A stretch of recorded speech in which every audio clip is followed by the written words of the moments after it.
तीन दिवसात मुंबईत होणार मान्सूनचं आगमन. मान्सूनसाठी अनुकूल वातावरण तयार होत असल्याची हवामान विभागाची माहिती.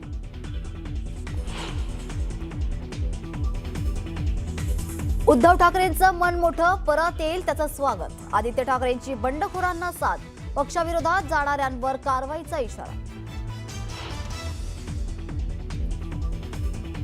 फुटलेल्या सर्व 6 खासदारांच्या मतदारसंघाचा उद्धव ठाकरे करणार दौरा. उद्या घाटकोपर आणि भांडूप मधून दौऱ्याची सुरुवात.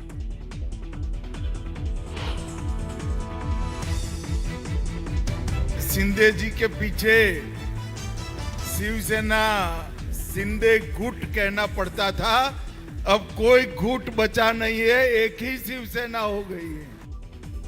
केंद्रीय मंत्री अमित शहांचा उद्धव ठाकरेंच्या शिवसेनेला खोचक टोला.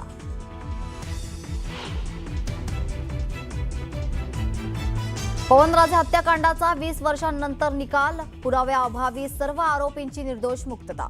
हायकोर्टात दाद मागणार ओमराजेंची प्रतिक्रिया. निंबाळकर हत्याकांडाच्या निकालानंतर ऑपरेशन टायगरची धाकधूक वाढली. ओमराजेंचं अजूनही तळ्यात मळ्यात. कार्यकर्त्यांशी बोलून निर्णय घेणार. बेस्ट संपाच्या पार्श्वभूमीवर प्रशासन अलर्टवर. बेस्ट कर्मचाऱ्यांना मेस्मा अंतर्गत नोटीस. प्रवाशांसाठी अतिरिक्त बसेसची व्यवस्था.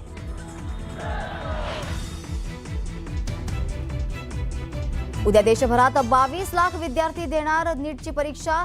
5,500हून अधिक परीक्षा केंद्रांवर 3 स्तरीय सुरक्षा व्यवस्था.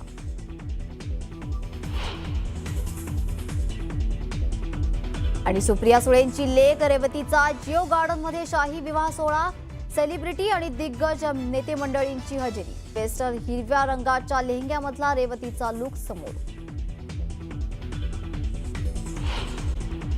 ब्रेकनंतर एक ब्रेकिंग न्यूज समोर येते. उद्या संध्याकाळपर्यंत लोकसभा अध्यक्षांच्या कार्यालयातून 6 जणांच्या स्वतंत्र गटाबाबतचे पुरावे रिलीज केले जातील. त्यानंतर पुढील 2 ते 3 दिवसांमध्ये हे 6 खासदार आपली भूमिका स्पष्ट करण्यासाठी पत्रकार परिषद घेण्याची देखील शक्यता वर्तवण्यात येते. वरिष्ठ सूत्रांकडून ही माहिती देण्यात येते. याबद्दल अधिकची माहिती देण्यासाठी आपले प्रतिनिधी उदय जाधव आपल्यासोबत जोडले गेलेले आहेत. उदय, काय अधिकची अपडेट आहे याबद्दल? वरिष्ठ सूत्रांनी जी माहिती दिली आहे त्यानुसार शिवसेना उद्धव बाळासाहेब ठाकरे पक्षातून जे 6 खासदार वेगळे झाले तरी त्यांचा स्वतंत्र गट स्थापन केलेला आहे आणि स्वतंत्र गट स्थापन केल्याचे एकूण पत्र जे आहे ते लोकसभा अध्यक्ष ओम बिर्ला यांच्याकडे दिलेले आहे. त्या संदर्भातले पुरावे आणि एकूण वस्तुस्थिती उद्या संध्याकाळी प्रसिद्ध केली जाणार आहे अधिकृतरित्या, अशी माहिती मिळते. आणि त्याचबरोबर पुढील 2 ते 3 दिवसांमध्ये हे सर्व 6 खासदार ज्यांनी स्वतंत्र गट स्थापन केलेला आहे ते आपली भूमिका स्पष्ट करण्यासाठी पत्रकार परिषद घेणार असल्याची देखील माहिती मिळते. म्हणजे जेणेकरून जे माहिती प्रसिद्ध होते ती उद्या किंवा परवा 2 दिवसांमध्ये या 6 खासदारांचा पक्षप्रवेश शिवसेनेमध्ये होईल. मात्र त्यानंतर अधिकृत जी माहिती बाहेर आलेली आहे त्यानुसार आता हे 6 खासदार आपली भूमिका स्पष्ट करण्यासाठी आधी पत्रकार परिषद घेणार असल्याची माहिती मिळते आहे. आणि त्यासाठी उद्या लोकसभा अध्यक्षांच्या कार्यालयातून संध्याकाळच्या दरम्यान साधारणतः 6 जणांच्या स्वतंत्र गटाचे पुरावे जे आहेत ते प्रसिद्ध केले जाणार असल्याची माहिती मिळते. निश्चितच धन्यवाद उदय दिलेल्या सविस्तर माहितीसाठी. फेमस शॉर्मा या दुकानातून चिकन शॉर्मा आणि पिझ्झा खाल्ल्यानंतर विषबाधा झाल्याची गंभीर घटना घडली आहे. विषबाधा झालेल्याची संख्या आता 107 वर पोहोचली आहे. अवघ्या 36 तासांत रुग्णांची संख्या 100 पार गेल्यानं शहरात खळबळ उडाली असून उपजिल्हा रुग्णालयावरील ताणही वाढलाय. FDA कडून या दुकानातील पदार्थांचे नमुने घेण्यात आलेत. दुसरीकडे फेमस शॉर्मा या दुकानाविरोधात भिवंडी महानगरपालिकेने मोठी कारवाई केली आहे. अन्न विषबाधा प्रकरणानंतर प्रशासनाने कठोर भूमिका घेत संबंधित दुकानावरील अनधिकृत बांधकामावर बुलडोझर देखील चालवलाय. महापालिकेच्या अतिक्रमण विभागाकडून फेमस शॉर्मासह परिसरातील इतर अनधिकृत बांधकामांवरही कारवाई करण्यात आली आहे. दरम्यान इतक्या मोठ्या प्रमाणात अन्न विषबाधेची घटना घडून गेल्यानंतर भिवंडीच्या महापौरांनी आणि भाजपा आमदार महेश चौगुलेंनी रुग्णालयात भेट देऊन रुग्णांची विचारपूस केली. तर प्रशासनासमोर मोठे आव्हान निर्माण झालं आहे. 36 तास उलटल्यानंतर महापौर नारायण चौधरी आणि आमदार महेश चौगुले यांनी रुग्णालयाला भेट दिली आहे.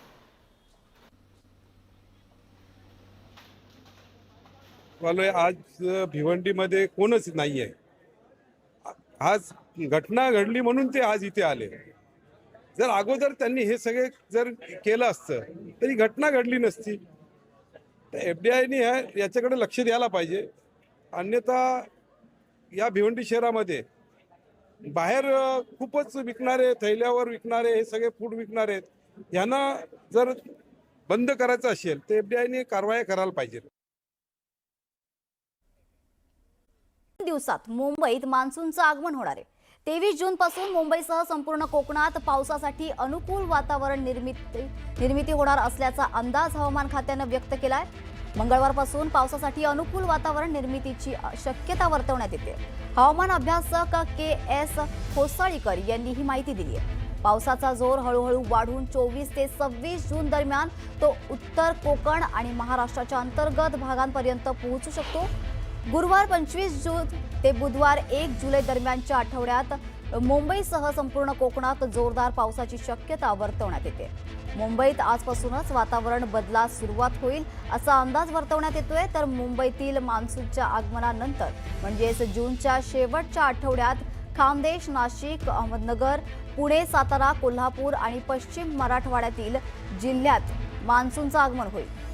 पूर्व मराठवाडा आणि विदर्भात मात्र जुलैच्या पहिल्या किंवा दुसऱ्या आठवड्यात मान्सूनच्या आगमनाची शक्यता आहे.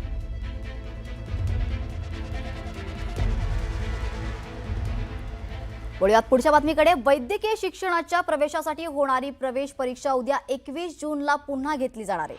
पेपरफुटी आणि परीक्षा प्रक्रियेतील अनियमिततेच्या आरोपांनंतर केंद्र सरकार आणि राष्ट्रीय परीक्षा संस्था यांनी यापूर्वीची परीक्षा रद्द करून फेरपरीक्षा घेण्याचा निर्णय घेतला होता.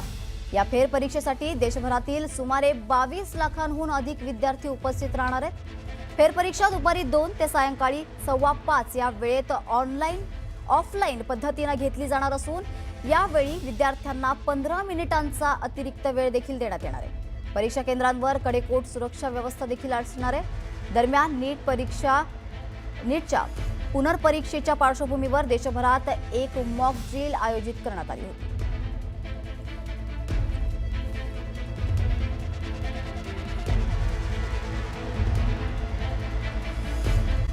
पाहुयात. श्री रुक्मिणी मातेचं माहेरघर श्री क्षेत्र कौंडाण्यपूर इथून आषाढी एकादशी निमित्त श्री रुक्मिणी मातेची मानाची पालखी पंढरपूरकडे प्रस्थान झाली. तब्बल 431 वर्षांची अखंड परंपरा लाभलेल्या या पालखीला पंढरपूरमधील मानाच्या 9 पालख्यांमध्ये विशेष स्थान आहे.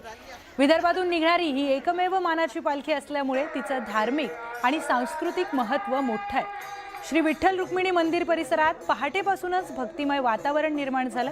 दुपारी टाळ, मृदुंग, भजन, कीर्तन आणि रुक्मिणी माता की जय अशा घोषणा पालखीचं प्रस्थान झालं. गावकऱ्यांनी आणि भाविकांनी फुलांची उधळण करत पालखीचं स्वागत केलंय. संपूर्ण गाव यावेळी भक्ती सागरामध्ये न्हाऊन निघालं. या पालखीचं आणखी एक वैशिष्ट्य म्हणजे श्री रुक्मिणी मातेची पालखी विराजमान असणारी उत्सव मूर्ती आहे. मार्गातील प्रत्येक ठिकाणी या उत्सव मूर्तीच्या दर्शनासाठी आणि पूजनासाठी भाविकांची मोठी गर्दी उसळते. महिलांसह ज्येष्ठ नागरिक, वारकरी, युवक भक्तिभावाने मातेचं दर्शन घेतात.